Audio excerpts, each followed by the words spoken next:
زمین کی چیزیں ہوں گی، کچھ بھی ہوں گی۔ فرشتے کہنے لگے قالوا لا علم لنا الا ما علمتنا انک انت العلیم الحکیم، اے مولا ہمیں تو اتنا ہی معلوم ہے جتنا تو نے سکھایا ہے، اور تو علم والا حکمت والا ہے، یہ سب چیزوں کے نام ہمیں نہیں معلوم۔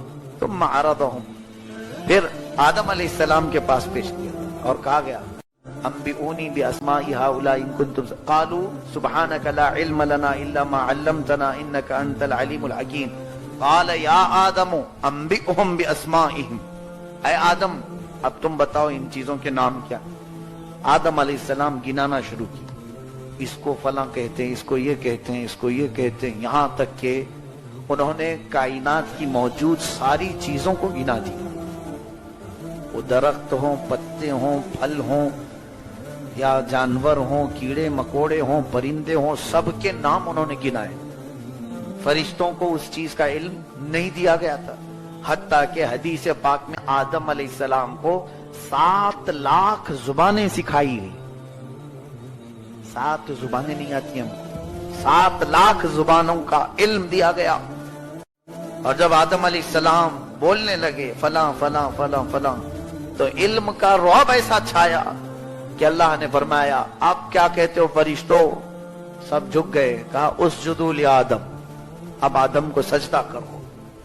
تعظیم کا سجدہ تھا، عبادت کا نہیں۔ اب فرشتوں نے سجدہ کیا، کتنا لمبا تھا؟ حدیث پاک میں ہے وہ 500 سال کا ایک سجدہ تھا۔ اور پھر انہوں نے سر اٹھایا تو دیکھا ابلیس کھڑا ہے۔ ابلیس سجدہ نہیں کیا، وہی ذکر آج کے پارے میں ہے۔ وہ کہنے لگا خلقتنی من نار وخلقتہ من طین، مجھے تو نے آگ سے بنایا ہے اور اسے مٹی سے بنایا ہے، آگ مٹی کے سامنے کیسے جھکے؟ وہ نہیں جھکا۔ تو فرشتے جب سر اٹھا کر کے دیکھے ان کا استاد کھڑا ہے، ابلیس جو ہے فرشتوں کا معلم رہا ہے، استاد رہا ہے، فرمایا گیا کہ اس کے سجدے اگر زمین پر پھیلا دیے جائیں تو ایک رائی کا دانہ بھی باقی نہیں رہے گا، اتنے سجدے اس نے رب کے کیے۔ لیکن غرور، گھمنڈ، اپنے آپ میں کچھ ہونے کا احساس، یہ اسے لے ڈوبا۔ اللہ نے فرمایا فخرج انک من الصاغرین، نکل جا، اب تو مردود ہے، تو بہت ہی ذلیلوں میں سے ہے، میرے دربار سے تو نکل جا۔ اب فرشتے جب سر اٹھا کر دیکھے تو یہ کھڑا ہے، تو دوسرا سجدہ پھر فرشتوں نے شکرانے کا کیا۔ پہلا تو رب کا حکم تھا، دوسرا فرشتوں نے خود سے کیا شکر میں کہ اے اللہ تیرا شکر ہے، ہم ابلیس کی سوچ والے تو نہیں۔ اسی لیے نماز کی رکعت میں 2 سجدے فرض کیے گئے، یہ فرشتوں کی سنت ہے۔ ایک سجدہ اللہ کے حکم پر، اور دوسرا اس بات پر کہ اللہ نے ہمیں کافروں میں نہیں بنایا، سجدہ کرنے والوں میں بنایا۔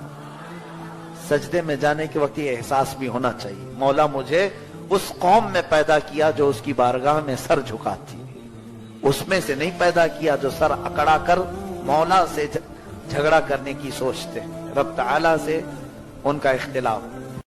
اللہ تعالیٰ نے آدم علیہ السلام کو پھر جنت میں رہنے کا حکم دیا، جاؤ جنت میں، اسکن، جنت میں رہو۔ جنت کی نعمتیں کیا کم ہیں، اللہ اکبر، ہر طرح کی نعمتیں جنت میں موجود ہیں۔ لیکن آدم علیہ السلام اکیلا پن محسوس کرتے تھے، بے قراری، بے چینی۔ اس کا مطلب یہ ہے کہ انسان کو جو پیدا کیا اللہ نے، اس کی فطرت میں ہے یہ اکیلا رہنا پسند نہیں کرتا۔ انس سے بنا ہے انسان، انس کہتے ہیں دوسرے کی طرف کھچاؤ، لگاؤ، جسم کے اندر ہمارے موجود ہے، پہلے سے ہے۔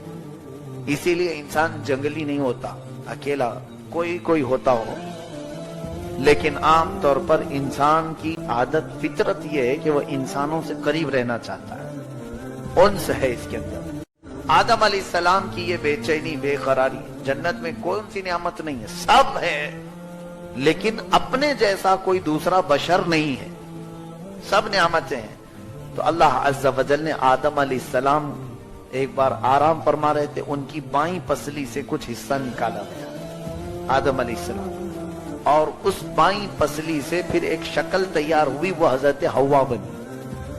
اللہ تعالی قادر مطلق ہے، جہاں سے جیسا چاہے بنا دے، وہ تو صرف کن کہتا ہے تو ہو جاتی۔ اب حضرت حوا زندہ جنت میں ہوئی۔ اب یہاں سے فرق ہے، مرد کو باہر بنایا گیا، عورت کو جنت میں پیدا کیا گیا۔ جنت کی تخلیق ہے یہ عورت۔ کاش یہ اپنی اصلیت کو پہچان لیتی کہ جنت سے آئی ہے، اس کی اصل، اس کی پیدائش، برتھ پلیس جنت ہے، اور کام جہنمیوں کے کرنا پسند کرتی، اور یہ اپنے اصلی جگہ جانا پسند نہیں کرتی۔ اس وجہ سے تو آج فحاشی اور بے حیائی عورتوں میں بڑھ گئی۔ کاش ہماری بہنوں کو یہ خیال آ جائے کہ ہماری ولادت، ہماری پیدائش ہی جنت میں ہوئی، تو اپنے اصلی مکان میں جانا چاہیے کہ نہیں جانا چاہیے؟ جنتیوں کے کام کرو۔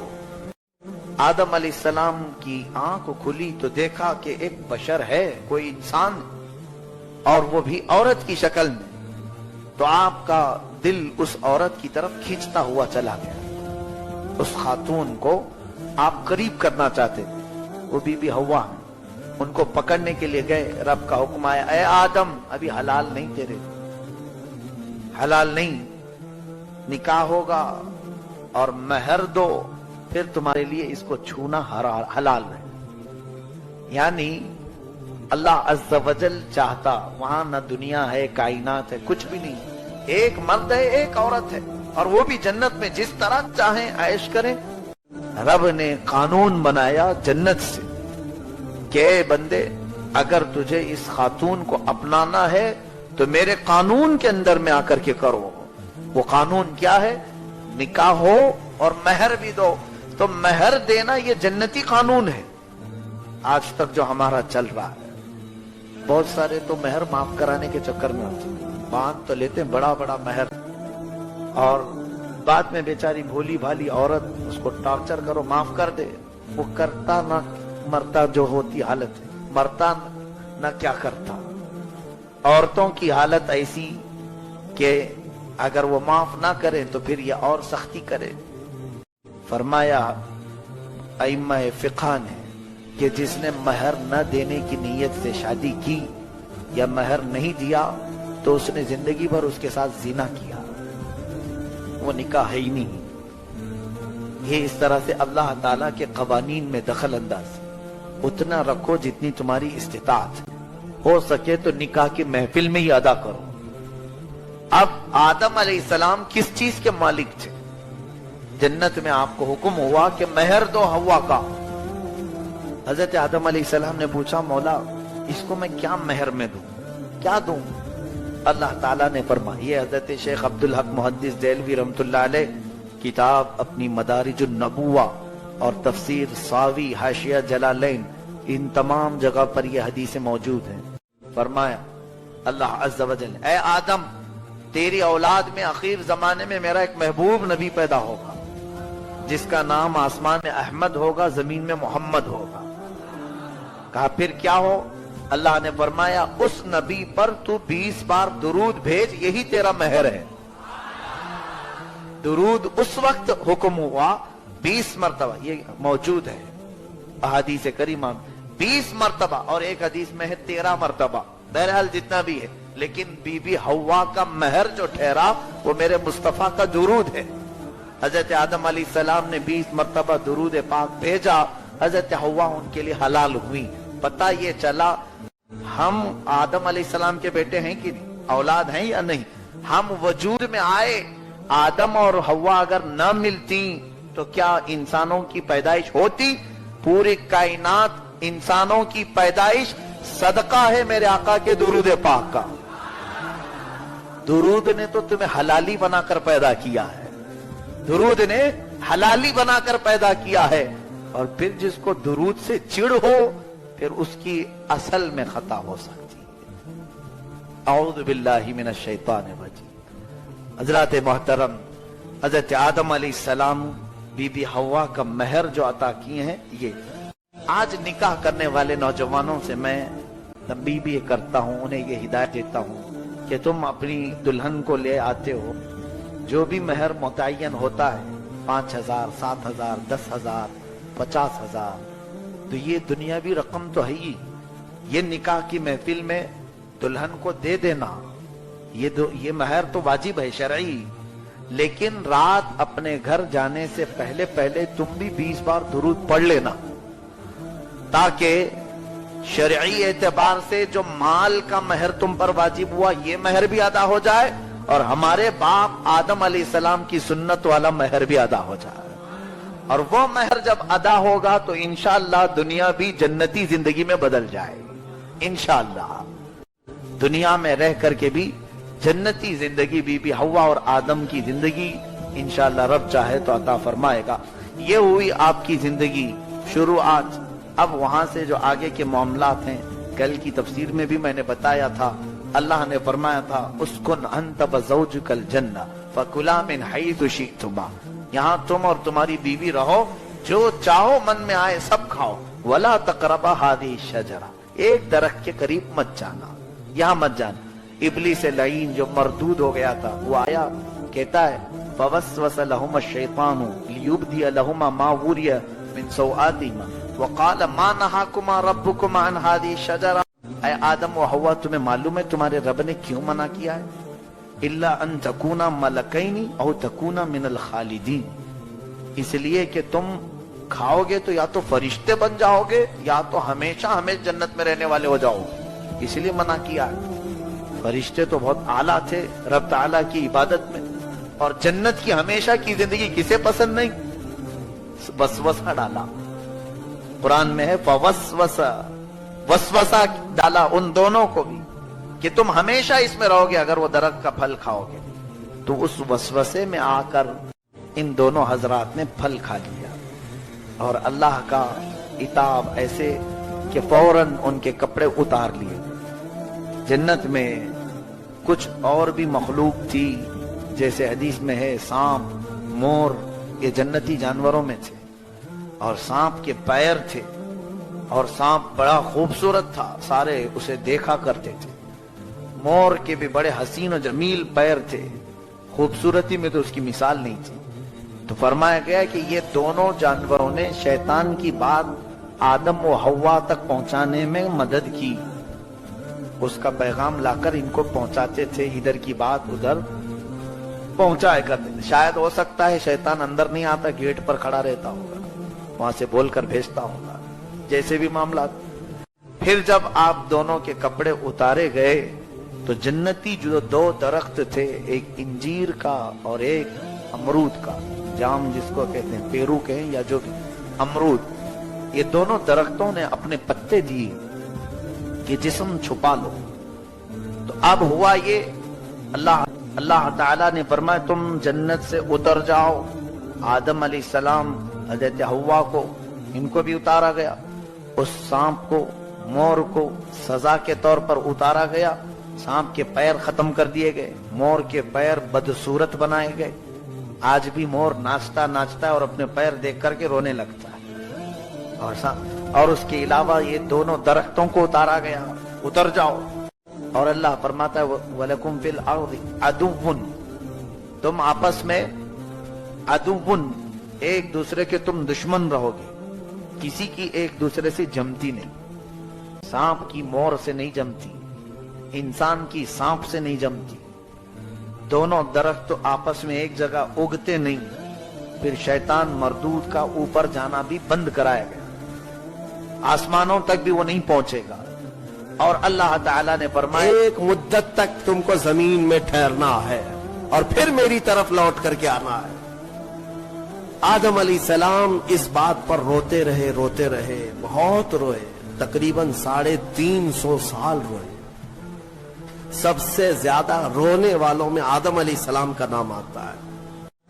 پھر ایک دن ایسا ہوا کہ آدم علیہ السلام نے اللہ تعالیٰ کی بارگاہ میں یوں عرض کیا کہ جب میری آنکھ کھلی تھی، سب سے پہلے حضرت آدم علیہ السلام کی روح ڈالی گئی، آنکھ کھلی تھی تو سب سے پہلے آدم علیہ السلام کی نظر جس چیز پہ پڑی تھی وہ لا الہ الا اللہ محمد الرسول اللہ۔